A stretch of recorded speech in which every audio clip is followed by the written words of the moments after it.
Radio K4. Po dëgjoni edicionin e lajmeve.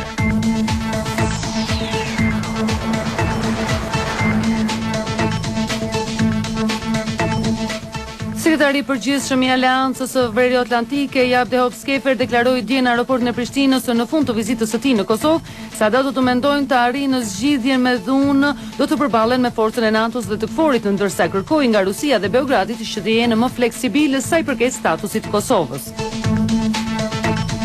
Kryetari i Kosovës Fatmir Sediu i ka dërguar një mesazh urimi kryeministrit të ri britanik Gordon Brown, duke e përgëzuar me rastin e zgjedhjes në postën e kryeministrit. Kemi besim të madh se ju do të vazhdoni të angazhoheni fuqishëm me alatët e tjerë europian, mesazhet të kryetarit Sediu. Ish kryeministri i Kosovës Ramush Haradinaj, i akuzuar për krime lufte në Kosovë në vitin 1998, ka kërkuar nga Tribunali i Hagës që përkohësisht ta lëshojë në liri gjatë pauzës së 1 muajore të gjykimit. Në kërkesën e dorëzuar nga avokati Ben Emerson, Haradinaj nuk kërkon që tribunali ta lejojë të bëjë paraqitje publike si politikan gjatë kohës sa do të jetë në liri. Rezultatet për zbardhjen e fatit të personave të zhdukur në Kosovë vazhdojnë të jenë të pakta. Sipas listave të kryqëzimit të kuq ndërkombëtar, thuhet se edhe 2047 persona vazhdojnë të cilësohen si të zhdukur, ku shumica janë shqiptar të Kosovës.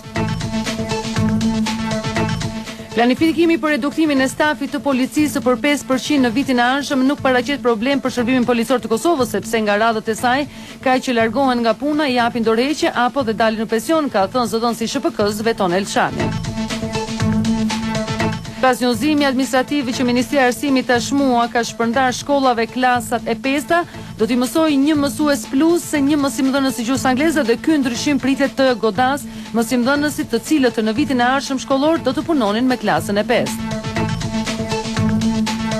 Sot është dita e fundit e kryesimit të gjerman të presidencës së radhës së Bashkimit Evropian, ndërsa nga nesër me një korik, presidencën e radhës së BE-s do ta marrë Portugalia. 5 ushtarë amerikanë janë vrarë dhe 7 të tjerë janë plagosur nga një sulm në jug të Bagdadit. Të vrasjet e fundit e çojnë në 99 numrin e ushtarëve amerikanë të vrarë gjatë muajit qershor. Sot mbi vendin ton po mban moti ngrohtë dhe me diell, ndërsa temperatura maksimale ka arritur në 29 gradë Celsius. Të nderuar dëgjues, ishin këto lajmet Blitz të orës 14 në Radio K4 në frekuencën 90.2 FM. Ne ju falenderojmë për vëmendjen që keni treguar dhe ju lëm në shoqëri me emisionin